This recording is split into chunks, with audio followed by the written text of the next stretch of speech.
Uju Ani, Zoe Indigenous. Good evening, everyone. My name is Zoe, and I'm one of the MESA student coordinators for the Native American Heritage Month Planning Committee. Before we get started with today's event, I would like to acknowledge the Anishinaabe community in the Three Fires Nation land on which we stand. As an Anishinaabe Kwe and a citizen of the Saginaw Chippewa Indian tribe, I find it extremely important to acknowledge Michigan's foundation, our Indigenous people. This land shows us how we should take care of it and how it should take care of us. Thank you to my elders and all of my relations for making these events possible. Now, I would like to introduce Elizabeth James to share a few words on behalf of our co-sponsors for today's event, the Department of Afro-American and African Studies. Anin, I see your light. I greet you on behalf of the Department of Afro-American and African Studies here at the University of Michigan. We are honored to be a part of this very special event tonight, and I would like to do a land acknowledgement in honor of those who have held the land before us and for those who will come after. I send my greetings to you who are in my native home of Michigan. This has been a central meeting place for Great Lakes Indigenous people, including the Anishinaabe, the Odawa, Ojibwe, and Potawatomi. The Wendat and Iroquoian agricultural peoples living in permanent settlements around Lake Erie call this area the land of many beavers. Beavers build wetlands that teem with life, creating critical habitat for fish, waterfowl, and 85% of all of North America's wildlife species. The wetlands purify the polluted waters, they keep nutrients in the ecosystems, and they check the destructive power of floods and storms. We acknowledge that Michigami, the world's largest freshwater system located in the Huron River watershed, was formed and has grown through connections with the land stewarded by the Niswi, Ishkatawan, Anishinaabe, the Three Fires people, along with their neighbors, the Seneca, Delaware, Shawnee, and Wyandot nations. The University of Michigan is located on the territorial land traditionally held by the Anishinaabe people. In 1817, the Ojibwe, Ottawa, and Potawatomi nations made the largest single land transfer to the University of Michigan. This was offered ceremonially as a gift through the Treaty of the Foot of the Rapids so that their children could be educated. Through these words of acknowledgement, their contemporary and ancestral ties to the land and their contributions to the university are renewed and reaffirmed. Thank you very much for coming tonight. Please take in this beautiful knowledge that is going to be shared. Miigwech for that. Thank you so much for you and the Department of Afro-American and African Studies for your co-sponsorship. Solomon Indigenous. Hello, my name is Solomon, and I'm a member of the Little Traverse Bay Band of Odawa, as well as a second-year student here at the University of Michigan, and one of the undergraduate student coordinators for this year's NOM. I'm very thankful to be a part of this conversation with Kyle and Amber. You are both so inspiring and your work is just amazing. So today I have the distinct honor of introducing our two panelists and moderating our conversation surrounding what it means to be Black and Indigenous for us. The format of this panel will include a series of questions developed by the NOM committee in collaboration with our panelists. That being said, we may or may not have time for additional questions at the end. So if you'd like to add comments or questions, please feel free to utilize the Q&A feature or the chat box. So for introductions, Dr. Kyle T. Mays is a transdisciplinary scholar and public intellectual of Indigenous studies, Afro-Indigenous studies, urban history, and Indigenous popular culture. He is an assistant professor in African American Studies at UCLA, and he earned his PhD in the Department of History at the University of Illinois, Urbana-Champaign in 2015.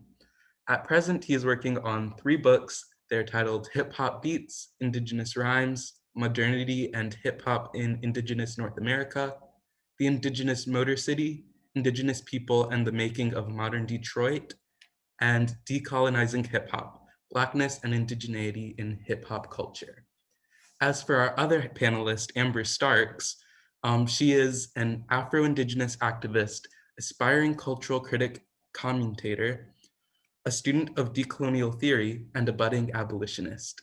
She is an enrolled member of the Muskogee Creek Nation and is also Shawnee, Yuchi, Quapaw, and Cherokee descent. Her passion is the intersection of Black and Native American identity. She seeks to normalize, affirm, and uplift the multidimensional identity in both the Black and Native communities through discourse and advocacy around anti-Blackness, abolishing blood quantum, Black liberation, and Indigenous sovereignty.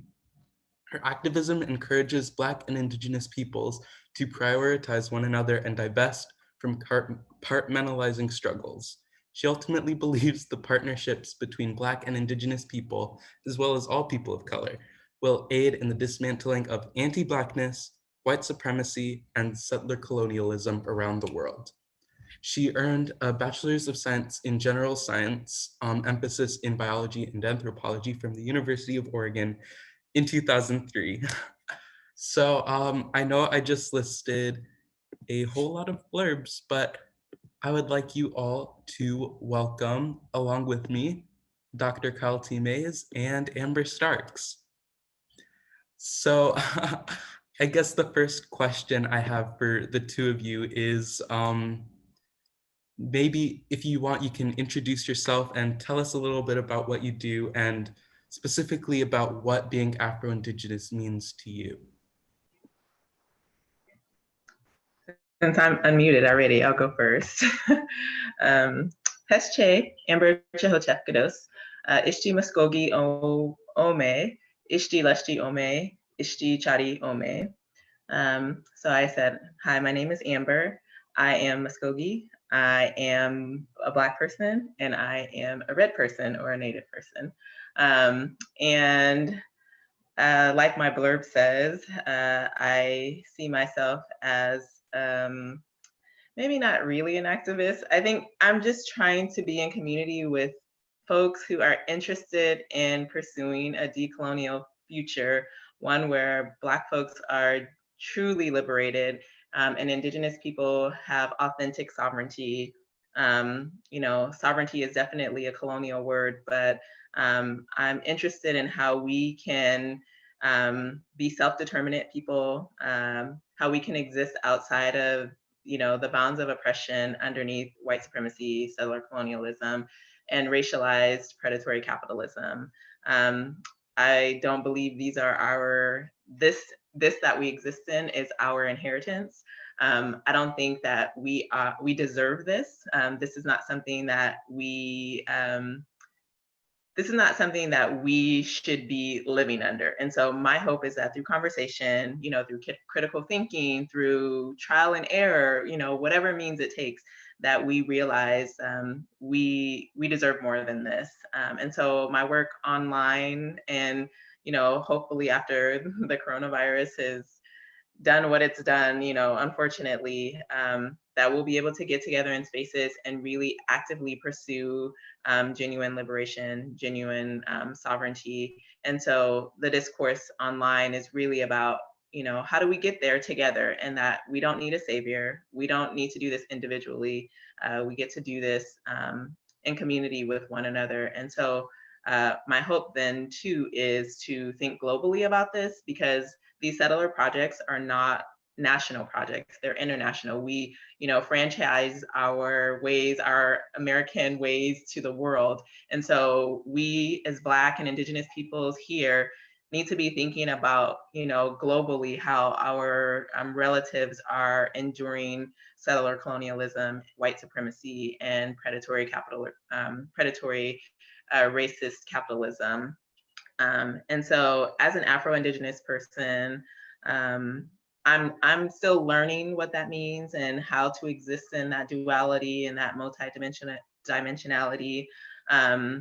But I see it as a responsibility to my peoples, to, not only, my tribe, my nation, to African Americans here, to Afro-Indigenous folks here, but I see it as a responsibility to humanity, in a lot of ways. I'm able to do what I do because I had people who came before me who had to do this work, sometimes in secret, who didn't have the authority to speak straight to white supremacy, straight to settler colonialism. I mean, the punishments, the consequences were, ones that some people couldn't bear. And so I'm aware of my privilege in that. And as much as I try to be quiet, I feel that responsibility on my shoulders, and I gladly accept it. And I choose to do something with the space and time that's been given to me. So that's what being Afro-Indigenous means to me. I come from people who are Indigenous to Native, to North America. I come from people who are Indigenous to Africa. And that's what makes me an Afro-Indigenous woman. That's how I see my identity. So Mado for having me.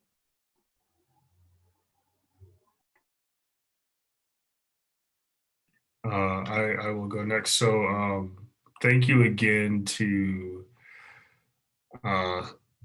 Elizabeth, Zoe, Andrea, Amber, and Solomon. Thank you so much. I wish I could be as chill as Solomon and and as cool, just kind of sitting back and like chilling out. I'm a bit envious of that, but we will move forward with that. It's good to be here with everyone. And so I'm Kyle Mays. I am African American Saginaw Chippewa. And like Amber, I say this to also acknowledge that as well as I'm proud of being Indigenous Saginaw Chippewa, I'm also proud of being Black. My family's from Detroit, and they grew up in a Black context. For them, it wasn't too much of a contradiction of being an Afro-Indigenous person.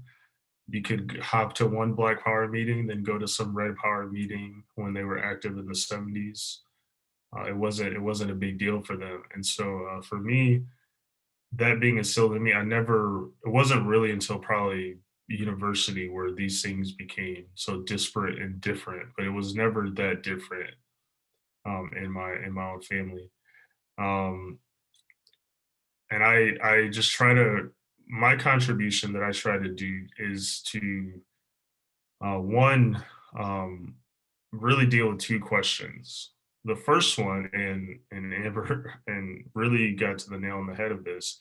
When did Black people, that is African Americans, that is the descendants of the enslaved, when in fact did they lose their indigeneity?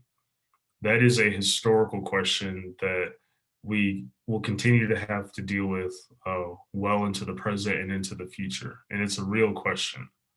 It's sort of assumed that they were slaves, but those were indigenous folks kidnapped from their indigenous lands. And then because of slavery, we just adopted that they're Black, and out of historical circumstance, of course, Black Americans have also adopted this, but that doesn't mean certain indigenous practices no longer exist. I'm sure we'll get into that a little bit later. The other question that I'm interested in as a human being, as an Afro-Indigenous person, as a scholar is in the aftermath of white supremacy and settler colonization, because I'm looking forward to an aftermath. I just want to make this clear. And if you're really about Black and Indigenous liberation, you should be looking forward to this aftermath as well. And I literally mean an end to settler colonization and white supremacy, right? So that probably means rethinking what the United States means, what it looks like. I hope I'm not overstepping my bounds saying I hope it doesn't exist in a certain way, because I think it's oppressive. And not just Afro-Indigenous people, that's the topic here, but to other communities as well. what is that world going to look like, and how do we build this world? Again, in between these relationships between Black and Indigenous peoples, because we can critique, break down, and have some whole revolution tomorrow. But then what are these relationships going to look like tomorrow, given the fact, for instance, the issue with the Chickasaw freedmen right now, and you have also a Native representative sort of voting against those interests, right? Now, the question is, of course, sovereignty, but I think if tribes are really going to enact sovereignty, they should do justice to really incorporate Afro-Indigenous peoples, the freedmen in this particular case, as best as they can. And just finally, what does it mean? What does it mean to me to being an Afro-Indigenous person? To sort of paraphrase Nina Simone, to me, it really means some sort of freedom. I'm free to dream and think about these other worlds that can exist. Although we come from people who have had to struggle against various forms of genocide, displacement, dispossession, racism, colonization, segregation, and just outright white European terrorism, we're still here. And that says so much to me. And our ancestors struggle in many ways, and they'll continue to be with us as we struggle today. So for me, it just means it means freedom. Can I just say that I love that expression that being Afro-Indigenous means freedom, because for me, it almost feels the same.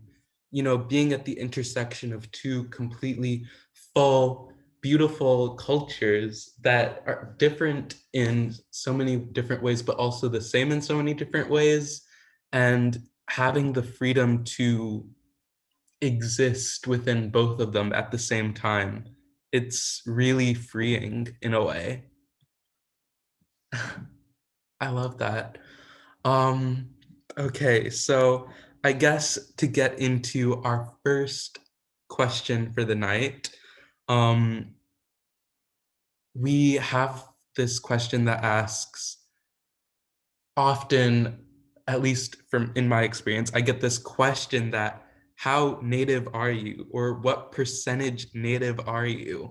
Because, you know, I don't fit into the stereotypical view of an Indigenous person.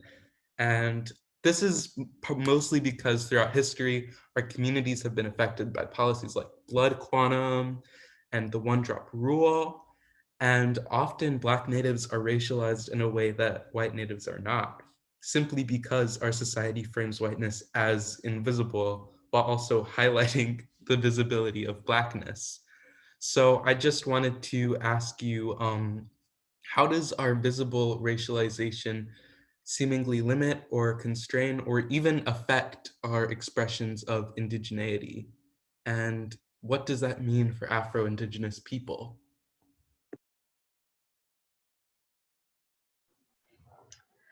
So, like you said, being racialized under the system comes with a lot of comes with preconceived ideas and assumptions.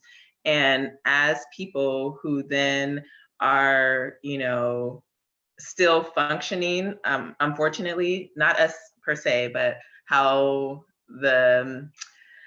white supremacy and settler colonialism positions us, we're always trying to kind of negate the one-drop rule, not having, being able to exist as these multi-dimensional beings, right? Black folks were meant to be utility, right? We were meant to be product and commodity. And so even though we are not necessarily on plantations, we are still, I think in a lot of ways, assumed to be what this project has defined us to be, right? And so that when we do exist as multidimensional beings, there is, people question like, but how can you be? Because you're Black. Our Blackness tends to be the thing that people place on us and not allow us to be be our authentic selves, right? And so I think this happens, in the Native community where, I asked the question a couple of weeks ago on Twitter, do you automatically question Black natives simply because we have Black skin? Like, do you question our authenticity, our ability to exist as natives simply because we have Black skin? And for me, that question is about dealing with the assumptions that Blackness is a monolith and that it can only be one thing, and that it must continue to carry on these ideas of white supremacy. And so I think challenging that, it's hard because people are deeply invested in Blackness being a commodity of white supremacy. I think people don't, oftentimes they're not even aware of it, right? And I think that also is the same thing with indigeneity. There's this box that, Indigenous people have been put in. Native, the stereotype of what a Native person looks like, how a Native person acts, a Native person's characteristics. So, even within indigeneity, there are these stereotypes concocted, manufactured by white supremacy and the settler state as a means of justifying its existence, as a means of justifying its position, as a means of justifying like its stance at the top of a hierarchy. And so I think that's difficult for those of us who are at this intersection where people are still trying to follow those rules. So what percentage are you? And if you're only this percentage, are you worthy of really even being Indigenous? And I think that we have to be responsible to our belief systems. If we're choosing to believe in white supremacy and settler colonialism, we're going to maintain these kind of categories and expect people to fit into these categories. So I think anyone who asks an Afro-Indigenous person, what percentage are you, or a Native person, what percentage of are you, you need to check your belief system in white supremacy because you're upholding it, you're reinforcing it, and you may not even realize it, but I think we have to start questioning how we reinforce white supremacy in our own lives and for other people. So I don't know if I answered the whole part of your question, but I definitely think, being racialized as Black oftentimes encourages people to dismiss anything other than our Blackness, and then within our Blackness have certain ideas of how we are supposed to exist in the world, and what is our responsibility then to white supremacy to line up to be in line with what it says about us. And I think those of us who are Black and Native and are owning it and are living outright are a threat to that system. We're a threat to hierarchy. We're a threat to notions of how the world is supposed to exist under the system.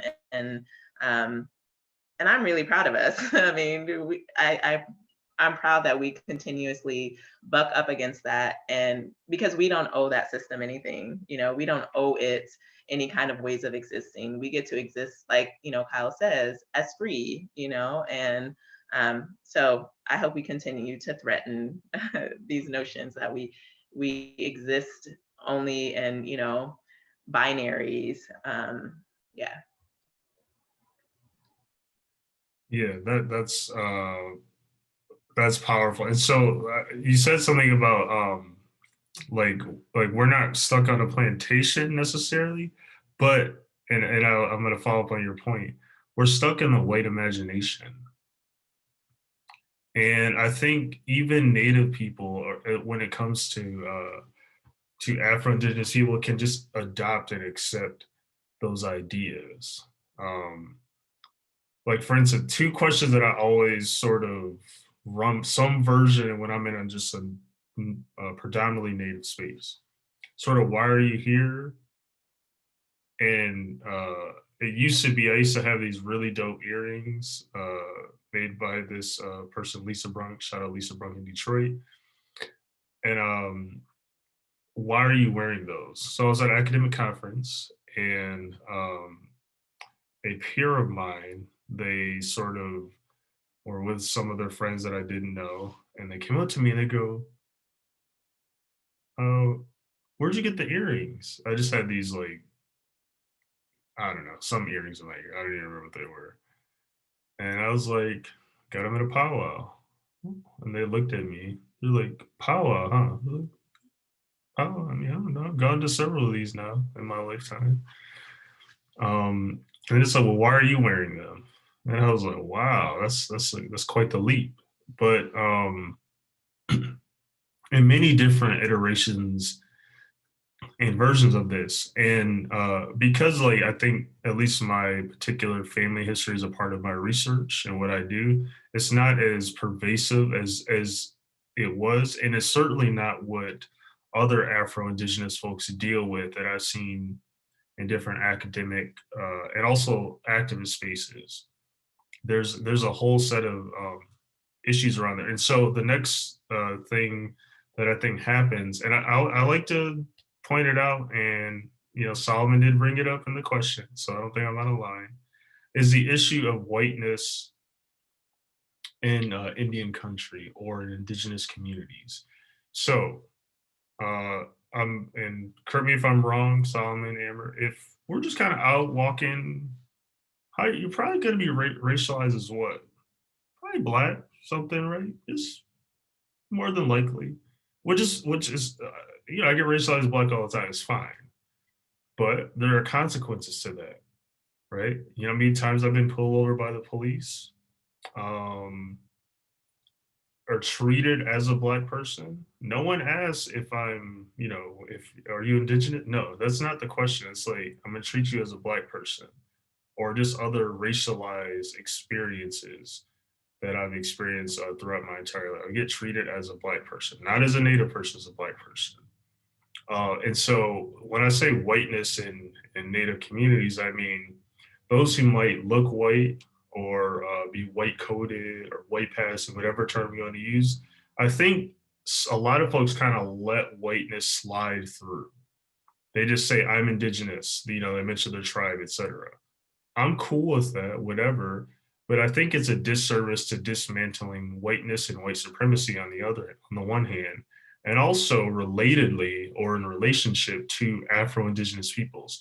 Because if we are racialized as black, then what are you racialized, right? And I always, whenever I bring this point up, there's always someone who says, some people in my community used to tease me for being light skinned, yada, yada, yada. I do feel badly for you. But in a general sense, and I could be wrong here, of course there are exceptions, but in a general sense, you more than likely aren't necessarily going to experience some forms of police violence. And again, it's not your fault that you might look away, but just regular police violence. And of course it can change in certain contexts. But just an everyday police state that's anti-Indigenous and anti-Black, and I'm not trying to create categories, but it's how I and others are racialized. You're treated like a black person. And so, relatedly, of course, you're more than likely treated as a white person until you're identified. And again, that's not your fault, but I do think white looking Native folks would do a great deal better to acknowledge that, and it would do a great service to many Afro-Indigenous folks. So one, people can see the complexity and variety of Native people that actually exist on the one hand, and on the other hand, to at least help, there's probably some anti-Black jokes, comments, commentary that you might have heard, might be privy to, and then things that we might not hear, and then you could sort of deal with those right then for your Afro-Indigenous sibling. I think it's important, and this is, I'll sort of stop here, but I think even in Native popular culture representations, I remember some of those weird brochures you see at universities or different things, are Afro-Indigenous peoples represented. I'm not always too big on representation sometimes. Sometimes it's overblown, and you just need to work on dismantling systems. But uh, especially for young people, children, I mean, in this particular, it is important to see some sort of representations. And without sort of books, like if they're children's books, I'm sure I think I've seen at least a couple Like, where are the, and of course there needs more Native children's books and this is one example of representation, but where are the plethora of Afro-Indigenous children's books, right? Where the person just looks Black. They just look like a Black person and treated like a Black person, but they're an Afro-Indigenous person. Like, we also need to think about those forms of representation in Indigenous representational popular culture.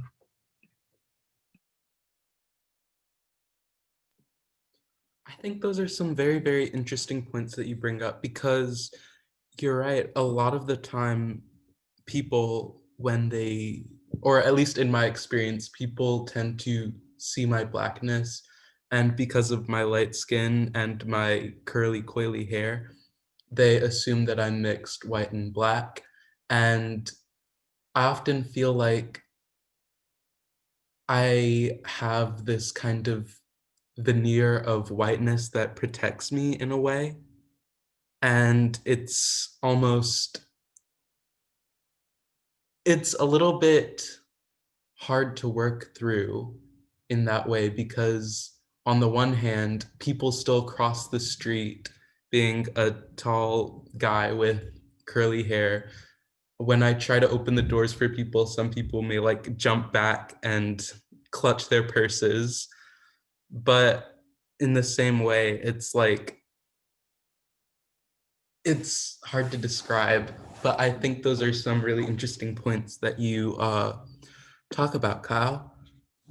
I guess a lot of this conversation that we've had right now, we've been talking about lateral violence, or violence between our communities. And I think within this conversation, it's important to acknowledge that our communities haven't always gotten along. There's systematic factors for this, like white supremacy, colonialism, all of these things that culminate in lateral violence between our communities. And of course, it's harmful and it hurts us.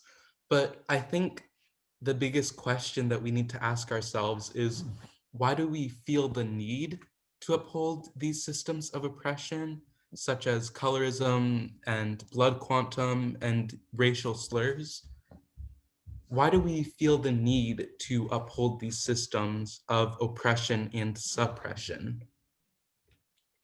Um, I'll just go first and change it up, and I'll just be real short. I think one way to think about it, I'll give a historical example. So I often hear Native folks saying, well, Native people are fighting for treaty rights and sovereignty, and Black folks are fighting for civil rights.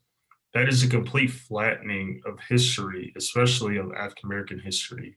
And it ignores certain issues around solidarity and collaborations. For instance, I've been doing a lot of work on Stokely Carmichael, or who was changing his name to Kwame Ture, and he's a co-author of the book Black Power, The Politics of Liberation. He had a lot of interaction with Native people in good faith, right? And so I was doing some writing this morning, and I discovered a particular article where he gave a speech. And I think some of the missing points, he understood settler colonization and Native histories very well. And out of solidarity, he would show up to their events, speak to them, offer friendship and comradeship. And he said, how could I be an African American person and ask for land when this is Native people's land? And I think I'll end there, but I think some African American folks in something like the African descendants of slaves, ADOS. I'm probably gonna make people upset about that. It's cool. I understand the point, but how can you ask for certain sorts of reparations or things on occupied indigenous land, right? It is a key. I took that in a little different direction, but it is a key question that I think is worth exploring. And I'll stop there. No, I still want to hear more, because honestly, I had this conversation on a panel yesterday about, reparations and what I thought about reparations. And I think it's a very touchy subject, but I agree because here's the thing, the settler state and white supremacy owes Black folks. Native folks, except for the five tribes who participated in chattel slavery, they have a responsibility to the freedmen and their descendants. But as far as African Americans, it is the settler state, it is white supremacy that owes us something. They don't have permission to give away something that doesn't belong to them. And Native, Indigenous people are the stewards of these lands.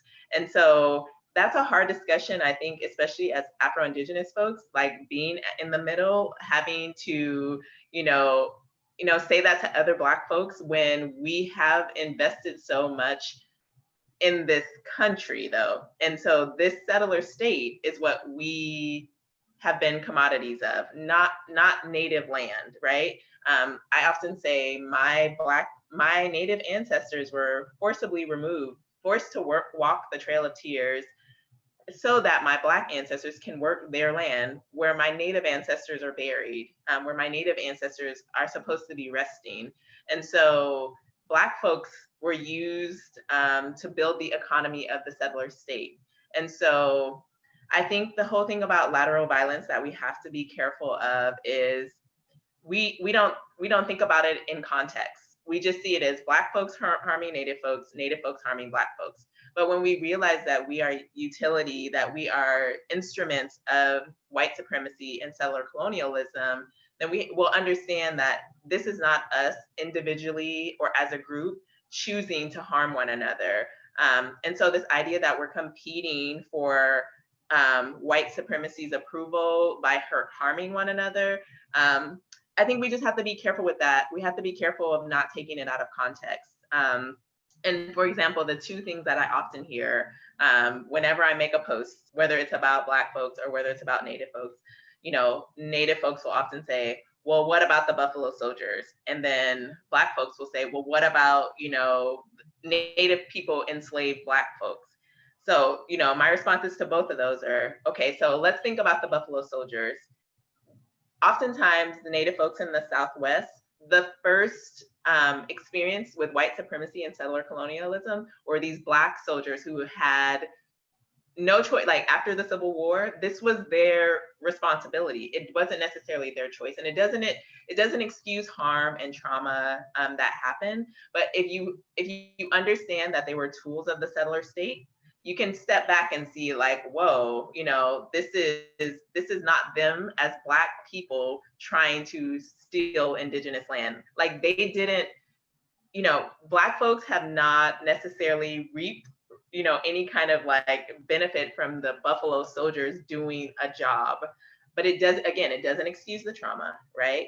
It doesn't excuse the harm, and that needs to be dealt with. And then when we think about the 5 tribes who participated in chattel slavery, we have to think about those were the first group of Native folks that the settler state were trying to, quote, civilize, right? And so by choosing representatives from those tribes that they could bribe and, even through tactics of fear and war, the Seminole War, which lasted forever, was about chattel slavery. It was about Black folks and Native folks, in unison trying to dismantle the settler state. The settler state saw Black folks, Indigenous folks as a threat, Indigenous and Black folks working together as a threat to the system. And so the intention was to make sure these folks didn't get along, is to make sure that Black and Native folks didn't work together to destroy the system they were trying to build. And so when I think about lateral violence, I think about it as a distraction. I think about it as a means of perpetuating the settler state. And so while we're so focused on the trauma, we're forgetting about who is the initiator, who is the author of this trauma, who is the author of both of our oppression. We have a mutual oppressor. And I think that when we get so focused on these incidents, and not that they don't need to be addressed, they absolutely need to be addressed. If we think that we could have a liberated future or a sovereign future without dealing with our harm, I think we're missing some stuff. We need to be having these conversations about the harm that happened, but we can't be so focused on those that we forget about our mutual oppressor. And so lateral violence is real. I'll never dismiss it. But we need to think about who holds the real power and how we really don't have power to really oppress or subjugate one another. I do think in the instance of the 5 tribes, that is a particular situation. And one of my really good friends, I won't take too long on this, but one of my really good friends who's a freedman, a descendant of freedmen, speaks to his indigeneity and his Blackness like he isn't necessarily African American because his people descended from his Black ancestors are Africans who were enslaved by the tribes. He wasn't his forefathers, his foremothers weren't African American because they didn't belong to the Americas. They belonged to, unfortunately, belonged to the Choctaw Nation. And so he says, when we look at old maps of where slavery happened, you won't see it in Indian territory, even though there were slaves there, enslaved people there. And so I think that there is a responsibility that Indigenous people, the 5 tribes that did enslave folks, to address the harm, to recognize the descendants as citizens. And my tribe too, like we participated in that. And though everybody didn't, those tribes benefited from that. And so they're able to be considered one of the 5 tribes and have kind of this privilege because of the relationship they had with the settler state. And so not all native nations owned or enslaved folks. And we need to make sure that we don't make Native folks a monolith and say, well, Native folks own slaves. That's not the truth. It was a particular group and for a particular reason. And if we don't talk about the settler state and white supremacy and racial capitalism when we're having this discussion, we're taking it totally out of context and we're doing, this liberation work a disservice. And so clearly you can see I'm passionate about it. So I'll just stop there before I give you guys a whole lecture on lateral violence. And I just want to chime in very quickly about this too, and to take it a step back for a second, I want to emphasize that Black and Native people are not natural allies, right? Now that I of course kind of think so on the one hand, we're not natural allies. And I think Audre Lorde sort of says this best in the essay Learning from the 60s, that any sort of collaboration and activism that were to include all of us is hard and difficult work, right? And I say that to say, like, it takes a lot of work to deal with issues around lateral violence. It takes meeting together. It takes getting on each other's nerves. It takes food, right? So I will listen to someone better if there's some good food that's swine-free. Shout out to the non-swine eaters.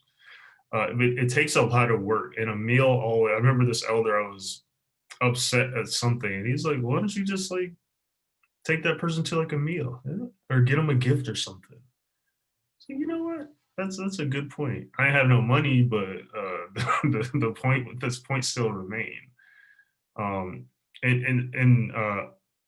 when you align on certain things, it takes certain, like, what are the issues that you're actually aligning on, right? Like, if we want to talk about the Buffalo Soldiers, that's a very particular, specific issue around very particular people, right? To make it very concrete. If you want to talk about issues around the 5 tribes and the various freedmen that exist, that's a very specific and important thing to do.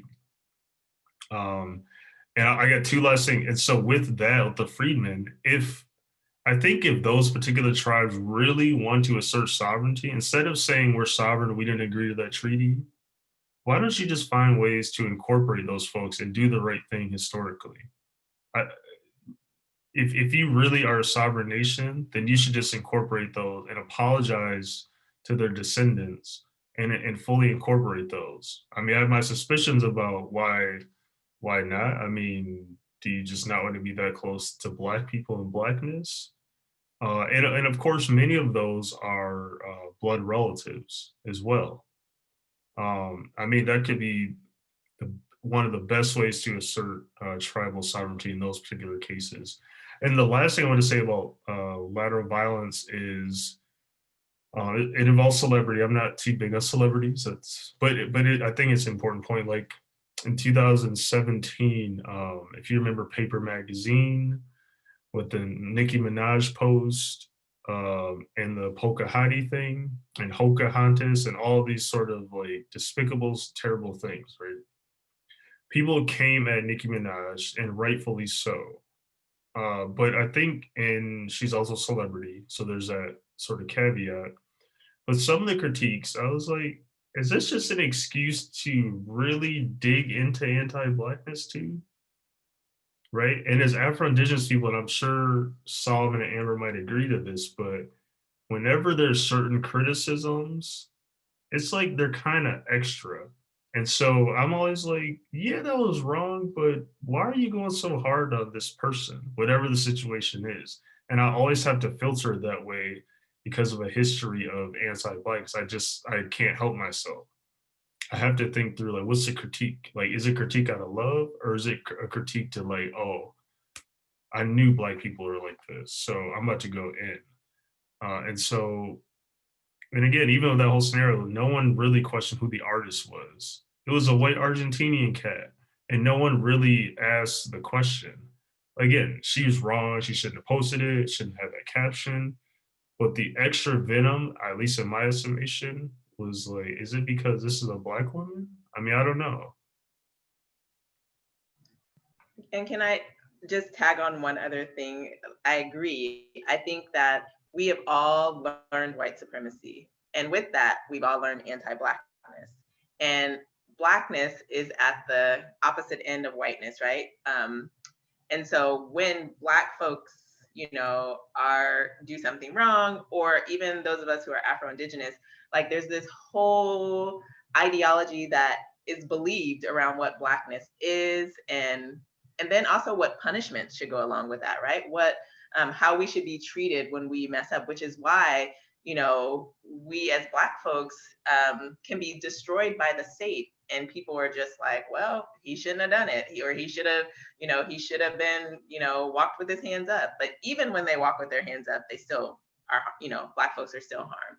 So I do think that we all learn white supremacy, and therefore we're all learning anti-Blackness. And even within the Indigenous community, we've learned anti-Blackness. And I think that people want to separate themselves so that, because we know what being Black means. We know the consequences of being Black. I mean, and I think as Indigenous people, we should understand that, right? We know the consequences of being Indigenous. Why then wouldn't we also say to Black folks, I see you? Why wouldn't we want to why wouldn't tribes want to incorporate Black blood relatives? Like Hal said, a lot of these folks may have been put on freedman roles, but probably were descendant of Indigenous peoples as well. But their Blackness, canceled out their indigeneity as a tool of anti-Blackness, as a tool of white supremacy, right? So I think we really have to check how much we're invested in white supremacy and anti-Blackness. I love that. I would also like to say that I really liked the idea that you posed about it being a spectrum of Blackness on one side and whiteness on the other. I almost think that when people attack or over attack, pile on to Black people who have done or made mistakes or something like that, they're positioning themselves closer to whiteness and further away from Blackness in a way that upholds white supremacy and colonialism in such harmful ways.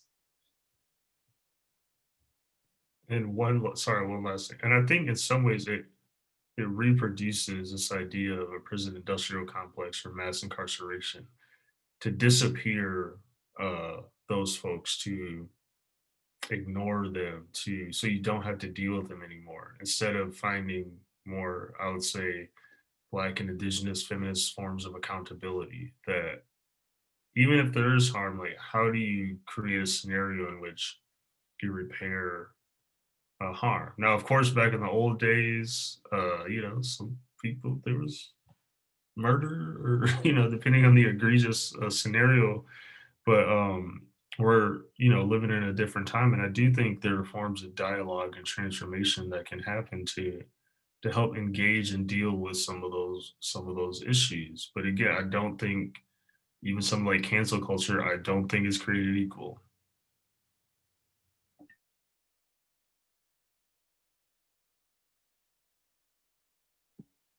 I love that conversation that we just had. I know we said we had some questions prepared, so I guess we're probably switching this back. We wanted to talk about ancestral knowledge and our relationship to how we access ancestral knowledge, which has been violently suppressed for both Black and Indigenous communities in what is now known as America.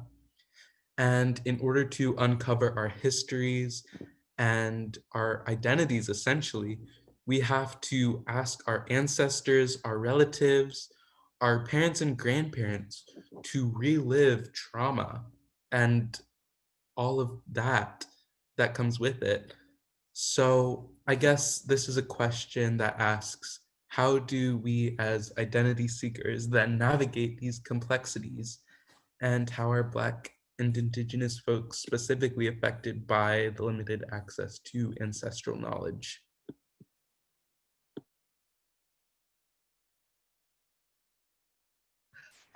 I was waiting for you to unmute.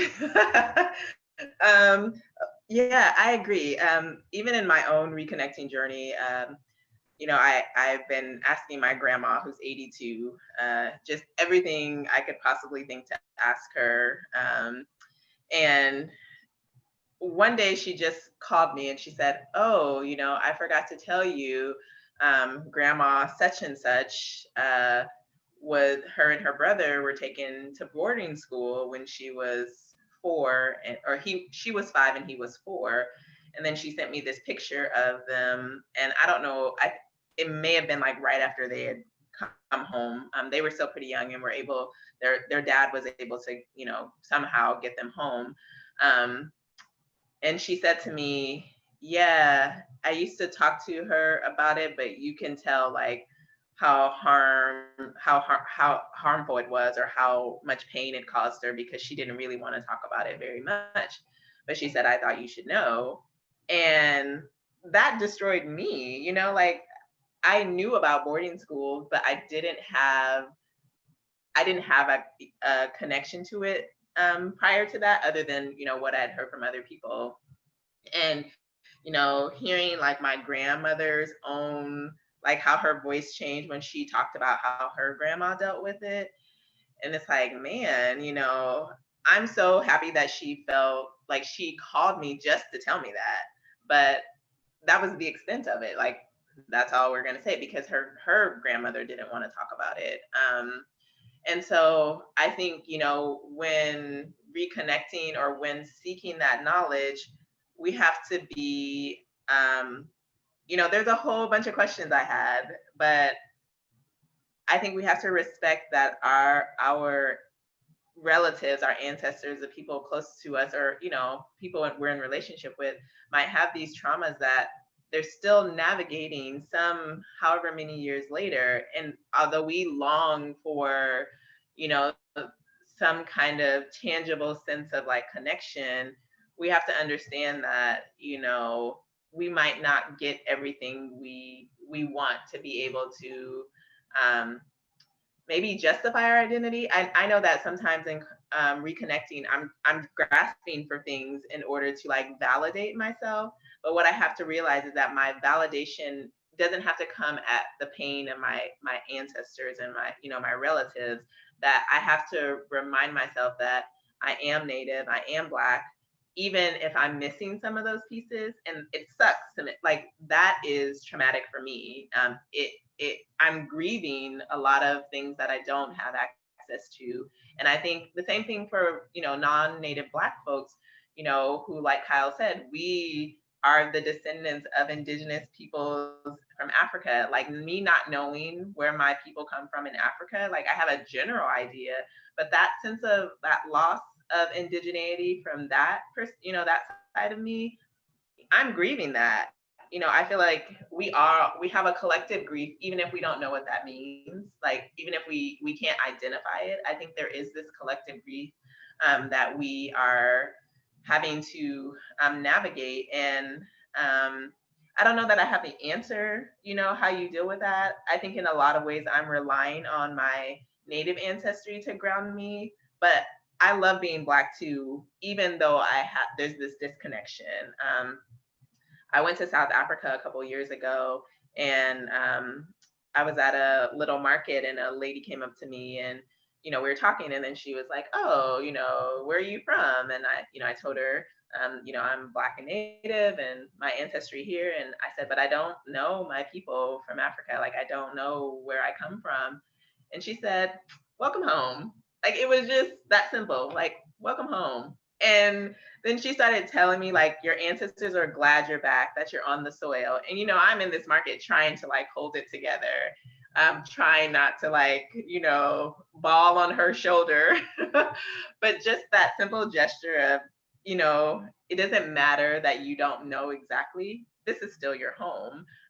And, that was liberating in a lot of ways. And so I think that we have to find some sense of liberation, even if we've lost some connection, without digging up the trauma. We're expecting our relatives to dig up trauma they're not willing to, dig up. And I think that we have to remember that we exist outside of oppression, even though we are subjugated under these systems. Our liberation doesn't have to be in knowing everything, right? It can be in the understanding that we are peoples that existed pre all of this, pre-contact, pre being trafficked individuals, pre being, part of this colonial project, and that we will exist after. This is not forever. And it has seemed like forever, right? This thing has felt like it's just gone on. But like Kyle said, we need to start thinking about the end of this. We have to start preparing for the end of this.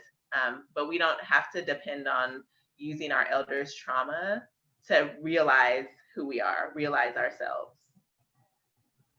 Right. I think the trauma was inflicted in the first place to erase their identity and to get them to essentially assimilate into what is now known as America and into essentially white settler colonial forms of oppression.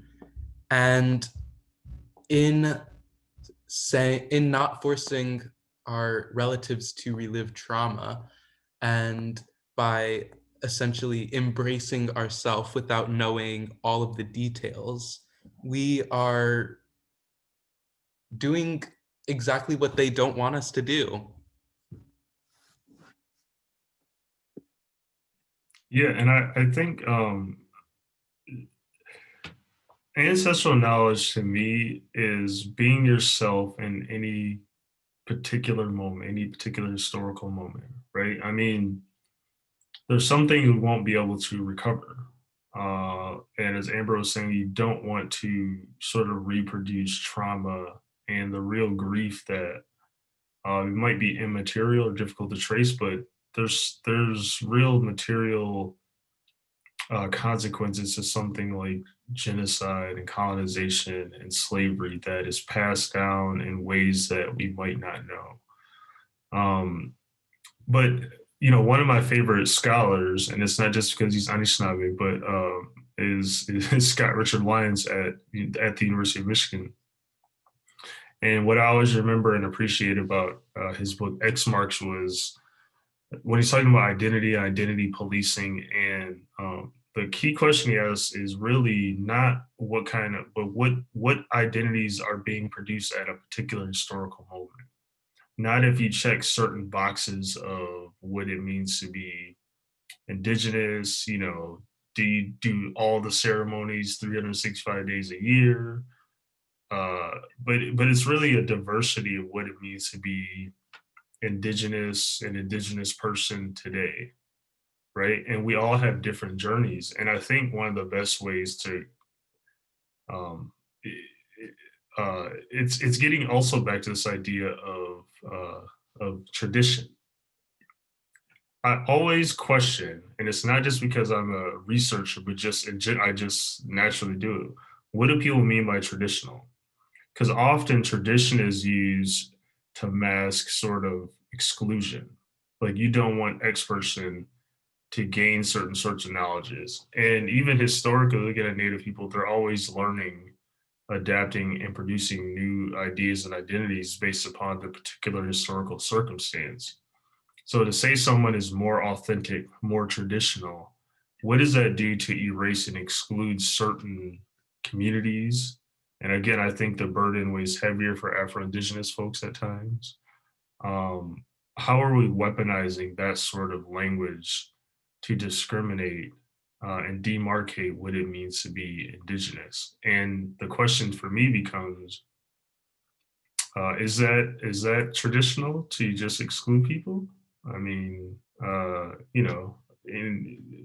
even beyond just Blackness, but different gender identities. Um, and for me, the question becomes, when did something become traditional? Because there has to be an origin point. And if you can't locate that for me, then like I don't want to hear necessarily what your definition of traditional means if it's meant to oppress and harm other people. Yeah, and I think too, with that point is so valid, and that I think sometimes we're trying to go back to something we feel like we lost pre-contact without even having an idea of what it really was like. I think this idea of like purity means that, we'll finally be ourselves again. But like you said, Kyle, we are ourselves now. And the idea that if we could just get it like reset and, pretend none of this happened, so we erase anyone who may not fit the idea or the fit into the check box of what it was like pre-contact. In a lot of ways, like it disgusts me that people are so offended by the fact that people are also Black. Like that's something you're so worried about. You're not worried about us continuing our ways, learning from each other, being in kinship. Your one problem is that I'm Black. Like that is just like, that's disgusting to me. Like there's no basis for you to like, I have not done anything. I have not, stolen ceremony. I have not, desecrated like an ancestor's grave. It's simply that my skin color is a certain color, right? And so I think that there's this whole idea that there's a default, right? There's a default type of Native or a default type of like Muskogee person. And if we could just get back to what it was pre-contact, it would make it all better. And I think that that's a fallacy in that our ancestors pre-contact were a certain way and still had to deal with colonization, right?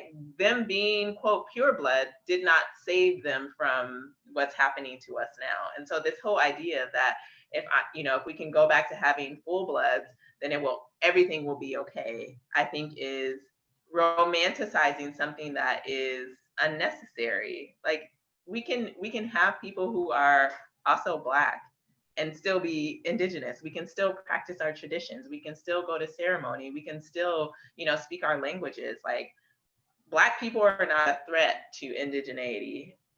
Blackness is not a threat to indigeneity. It's white supremacy, it's settler colonialism, it's racial capitalism. Those are the things that we should be attacking, not people's racial identity.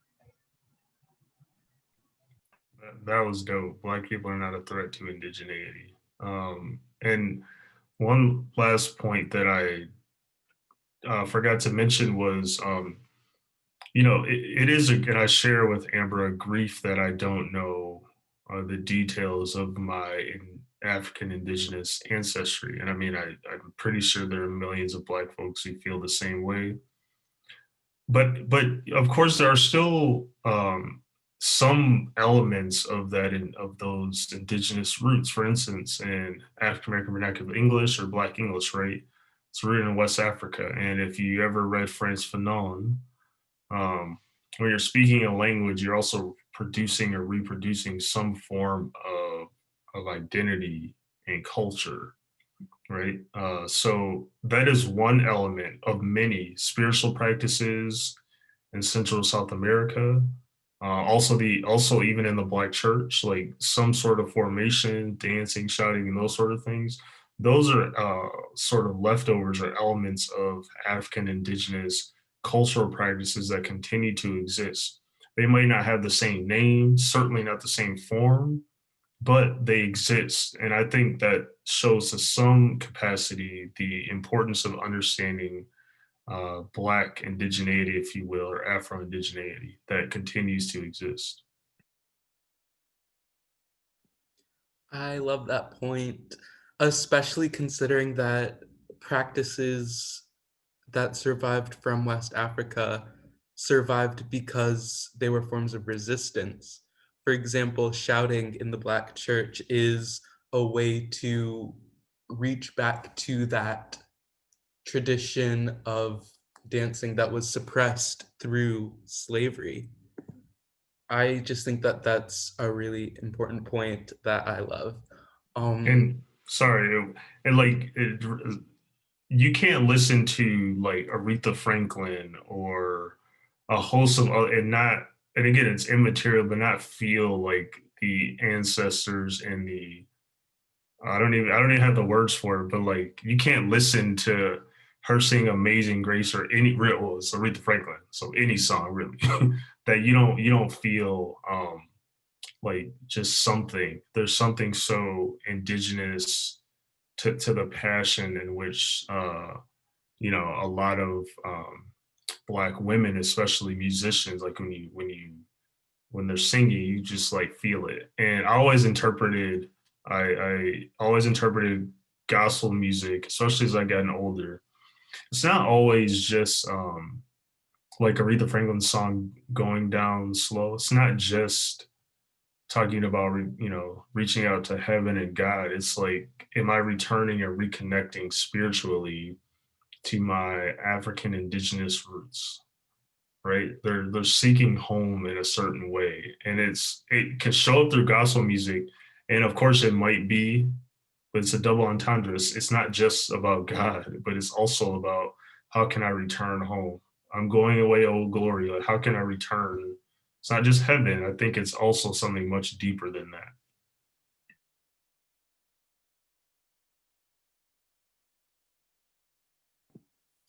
This has been amazing so far. I think one of the big questions that our talk has been culminating in is what can we do, or what do we need to be doing in order to get to that more just society that would allow Afro-Indigenous people to nurture their fullest identity and to make sure that this world is better for all expressions of both indigeneity and Blackness.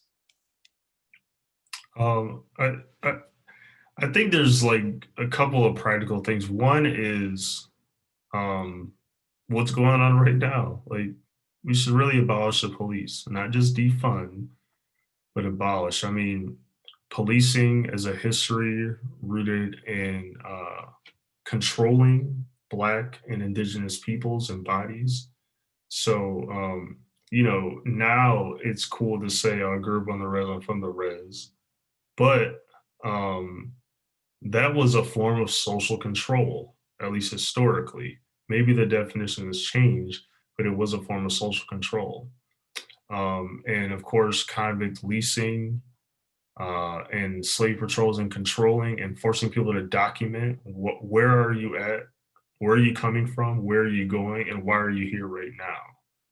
Right? These are questions that ordinary white citizens, not just the law, would ask Black people traveling around. And so the mark of Blackness was very real during that time. So defunding the police. Again, we mentioned it several times now, so I'll just mention it again because I think it's important. The 5 tribes dealing and giving some recompense for the freedmen and those who continue to experience anti-Blackness, whoever a relationship with the tribe. If you want to enact sovereignty, give them citizenship and apologize to those folks.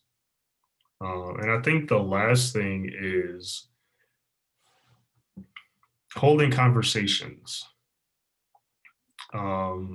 I was being facetious earlier. Well, I wasn't being facetious about the food. Like, you want to have conversation, have food, but I think we need more conversations, especially led by Afro-Indigenous peoples, non-binary peoples who are also Afro-Indigenous, to really get some of the work and do some of the work and help us to think and be a bit more engaged with ideas of abolition, because we really want to get somewhere. Capitalism is not going to save us. I should say racial capitalism won't save us.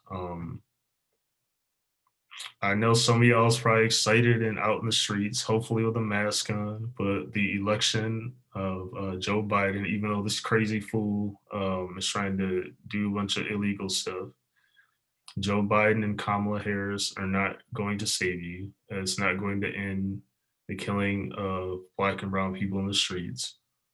And so we really have to engage and continue the work that a lot of folks are already doing around abolition. It would be my take on like ways to go forward. I mean, yeah, I agree.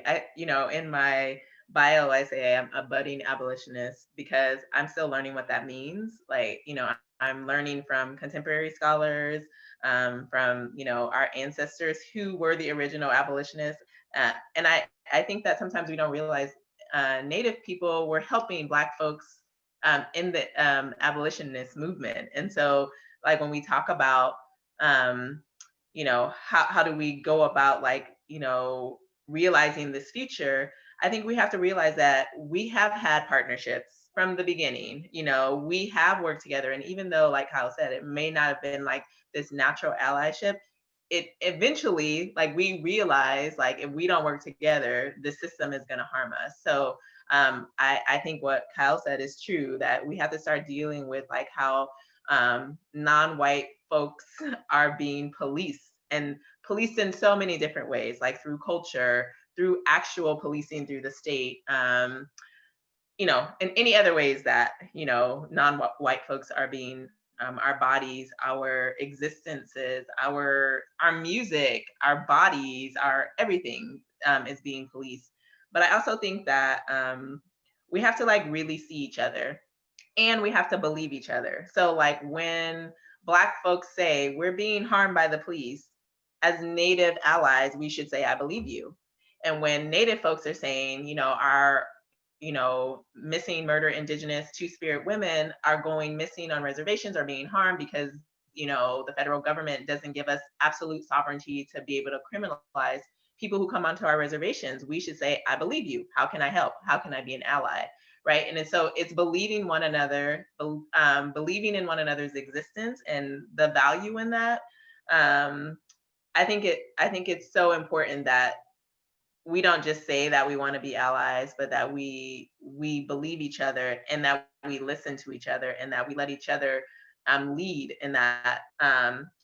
One of the things that I noticed around Black Lives Matter, and I still see it, and I made a post about this recently that was kind of contentious, about when Black folks are saying Black Lives Matter, the answer to that from Native folks shouldn't be Native Lives Matter too, or what about Native folks, right?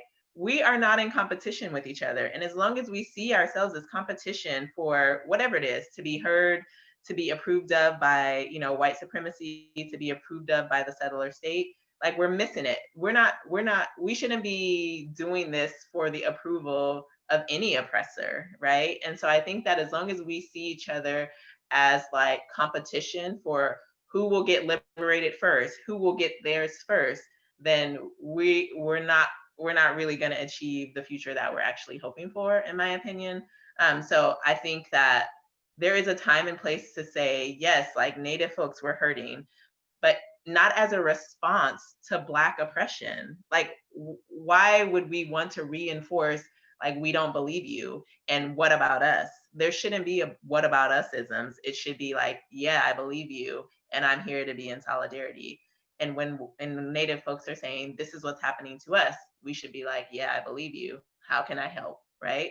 But we got to get to a point where we no longer believe in white supremacy. We have to get to a point where we no longer believe in racial capitalism. We have to get to a point where we no longer believe in anti-indigeneity. We have to get to a point where we don't no longer believe in anti-Blackness. So all of the things that we have invested in, whether intentionally or unintentionally, we have to like undo that work. We have to undo our belief systems and start to believe in ourselves outside of these systems. I love that point. I feel like I'm just saying that all the time, but this is just so amazing.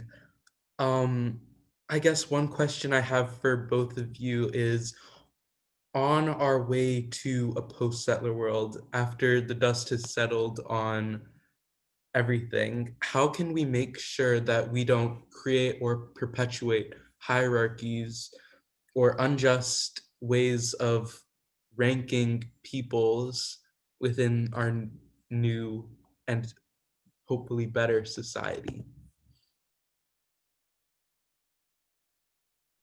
Mm, that's a tough question. I I think one of the best ways to try to avoid hierarchies is this is why you have to have relationships with people. For instance, in the age of social media, it's very easy to want to be a social media darling, a star, if you will. Get as many followers as you can, then all of a sudden everyone listens to your opinion. That's it. That's like it's fine having a bunch of followers on social media, Twitter, what have you, but that's not where the work is going to be done. And just even my analysis of some movements, they get derailed so easily because of social media. And I think social media has been a powerful tool. But if you've seen the documentary on Netflix about algorithms, social media, we don't all see the same things on the one hand. And there's a fantastic book by my colleague at UCLA called by Sophia Noble called "Algorithms of Oppression: How Search Engines Reinforce Racism." And again, these are people who are producing these algorithms that reproduce certain results. So what you might see in Texas might be very different from what one sees in Michigan. So you can't even just tell people to Google something. I think the other thing is with that, not putting a hierarchy on those who have letters, right? I have a PhD, but I'm not ignorant enough to believe that my ideas are better or smarter than other people. Usually, even studying something like the social movements in the League of Revolutionary Black Workers, for example, um, even a lot of the stuff that my great grandmother did in Detroit, they were doing things based upon a material analysis of the conditions in which they were in. And so, based upon those conditions, they were like, okay, we need to do this. And again, not everyone has a college degree. You don't need a college degree to understand that oppression is wrong and to figure out a way out of it.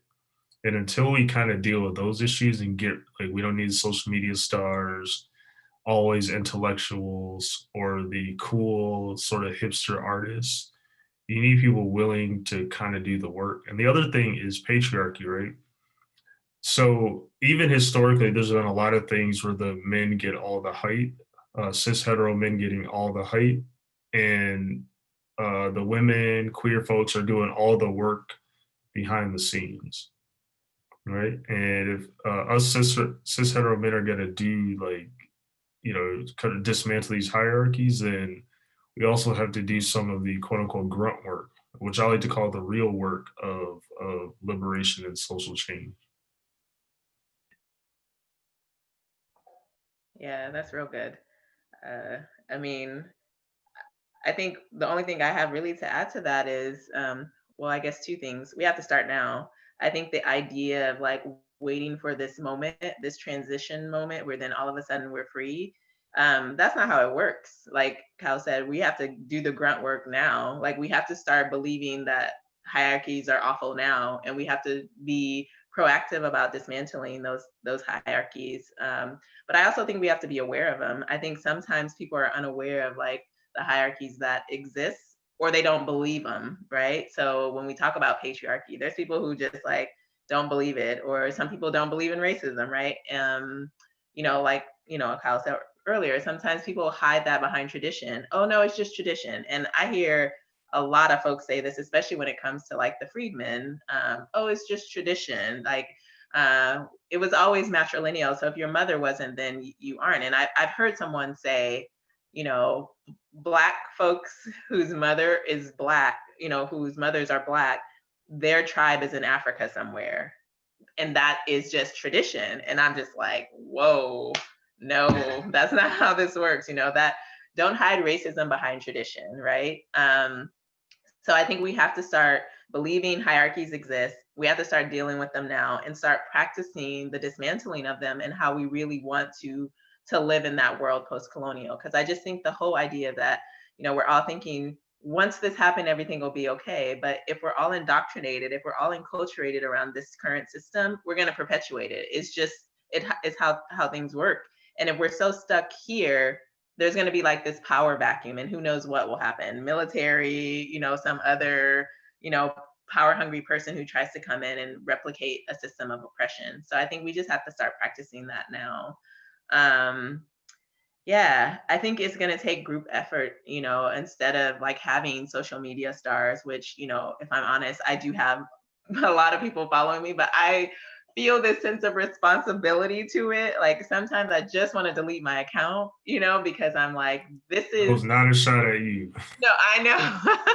I know, but I hold myself accountable in that I'm there for community. I'm there to like listen to other people. When I hear like racist things or when I hear anti-Black or Indigenous things, like I can't help but speak up. But I do think this is community effort. This is not superstar work, right? Because a lot of our stars aren't necessarily interested in dismantling the systems they're benefiting from. Just like, I tell my white friends who are saying they're allies, your whiteness is currency. You should be using your currency to dismantle the system that gives you currency. At some point, you're going to have to be willing to forfeit your currency. And I think the same thing is true for, people who are quote leaders or, like Kyle said, like, men who are benefiting from, being seen as the leader. At some point, you need to be willing to give up your currency and to dismantle these hierarchies. And I don't really know what else, but I think this is going to take community. It's going to take kinship. It's going to take practicing, and it's going to take forfeiting your currency if you have it, any kind of positions of power. I think everyone has to have a voice. Now, now to be clear, sorry for my cat here. I don't think all voices are beneficial. I do think we need to acknowledge that too. Like, there's some conservative thought, which we've been gesturing towards, that I don't want to hear. I'll hear it and then, but yeah, that's not gonna work, yo. But I for me, like, what is our goal and how do we get there? And does every voice at least have some say in doing that? Now, there are some limitations to that, I suppose, because even through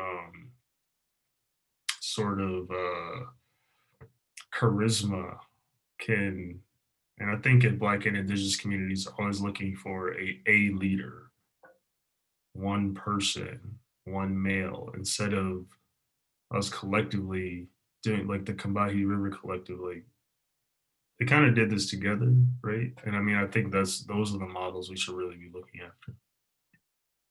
Yeah, that's so true about that whole savior complex, which I think in a lot of ways was, taught to us through, forcing Christianity on it. And this is not me saying like judging anybody for their belief systems. We have to understand that Christianity was used as a tool, to oppress us. And then I think in some ways we learn that savior, like somebody's gonna come and rescue us from this. When you look historically, when movements have caused disruption, it's because people did it together. There might have been a figurehead. And when we think about people like Martin Luther King, we forget about all the like women and LGBTQ and, you know, all the people in the background who provided that pedestal that he got put up on, right? It was the people's work that gave him even the opportunity to like be up on this, you know, this pedestal. So I think we have to remember that this is not, we don't need a savior. You know, oppressed folks don't need a savior. We need one another. We need kinship. We need relationship. We need thought. You know, we need these kind of conversations. And we don't have to be perfect. Like this idea that we have to have it all figured out. Like we're gonna make mistakes. It's gonna be trial and error. And we have to remember that when we do harm and then when we do hurt one another, that we have to be quick to realize it and, you know, amend that harm, like genuinely amend that harm, or make sure that we address those harms. But I don't think perfection is required of us. I think we just have to try together. And for some of the white accomplices, allies, I'll just say one of my favorite white people in history is John Brown, the anti-slavery abolitionist radical. He was hanging out with black people when it wasn't cool to hang out with black people.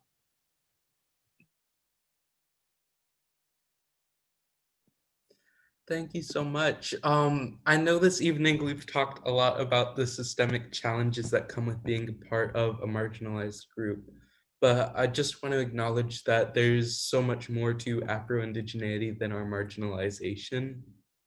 So we have this final question to close us out that asks, what about being Afro-Indigenous are you most proud of, and what is the most fulfilling or beautiful thing about occupying this space between our identities? I enjoy that I can kind of roll around in different spaces and just be chill and cool in either one. That's kind of the thing I'm most proud of. And I try to make two communities equally proud, which is a challenge, but it's something that I do enjoy doing. For me is that I get to be like this. It's an honor. Like there is no burden. This is not, this is not a curse. Like I get to be this. And if I get to come back again, I will be Afro-Indigenous again. Like this is an honor, you know? And so like Kyle said, I'm fighting for both communities equally. This is not, I don't ever have to choose. I don't think any Afro-Indigenous person has to choose. And I think there's beauty in our duality. I think having these two cultures that have endured and have survived and resisted and will survive and will resist, you know? I just think it's two really beautiful worlds that I'm blessed to be a part of. And really that I get to make my grandmother proud, like that really does it for me. You know, when she tells me, I'm so happy that you love being Native. I'm so happy that you love being Black. That for me is good enough.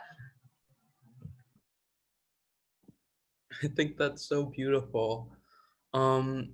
This is a conversation that I feel like could go on for so much longer than it has. But unfortunately, based on timing, we need to start wrapping up, which is kind of sad. So on behalf of our sponsors and the University of Michigan, I'd like to say thank you, Chimigwech, to Amber Starks and Kyle Mays for sharing your knowledge with us. Before we officially close out our time together, I would like to invite both of you to share any closing remarks for the group this evening. Anything at all that you feel you need to say?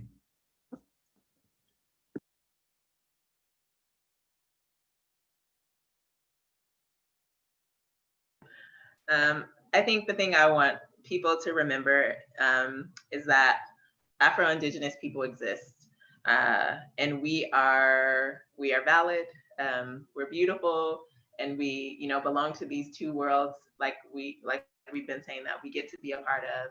But I also really want people to think about global Indigenous sovereignty, global Black liberation, that's really important to me, that we not center ourselves as Americans in these conversations about liberation, and that we can learn from other people in the world how they are addressing, you know, their struggles of oppression against white supremacy, settler colonialism, and capitalism, racial capitalism. And I think we have to always remember those intersections of oppression, that they exist to reinforce one another.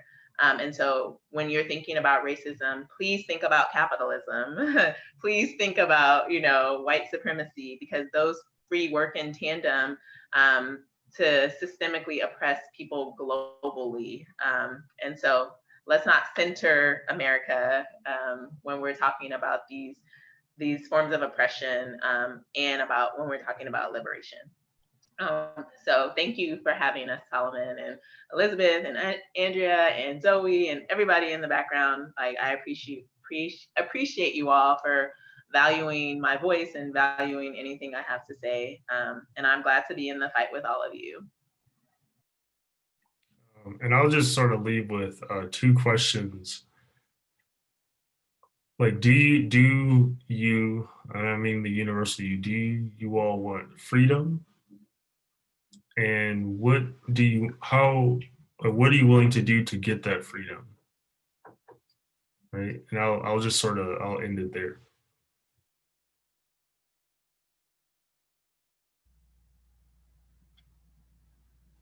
Chimagwech to you both again for sharing your experiences and wisdom with us today.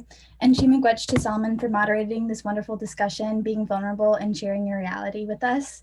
I am so proud and thankful to have you as a student coordinator for NAM with me this year. You can learn more about Kyle and Amber's work by finding them online and following them on social media. Chimigwech, Zoe, there is a survey link being sent out in the chat box as well as via email. Please complete this to provide feedback on tonight's event. Looking ahead, we are hosting one more gathering for Native American Heritage Month, which ironically will take place on Thursday, December 3rd at 6 p.m. It's called A Close-Up with a Day in the Life of a Researcher, and we'll have a discussion with Native researchers in the STEM field about their work. We've already posted a couple of highlight reels showing the research being done, which you can find on our website. Thank you so much for coming out tonight. We hope you all have a great weekend and happy Native American Heritage Month. Yes, happy Native American Heritage Month. Bye, everybody. Thank you.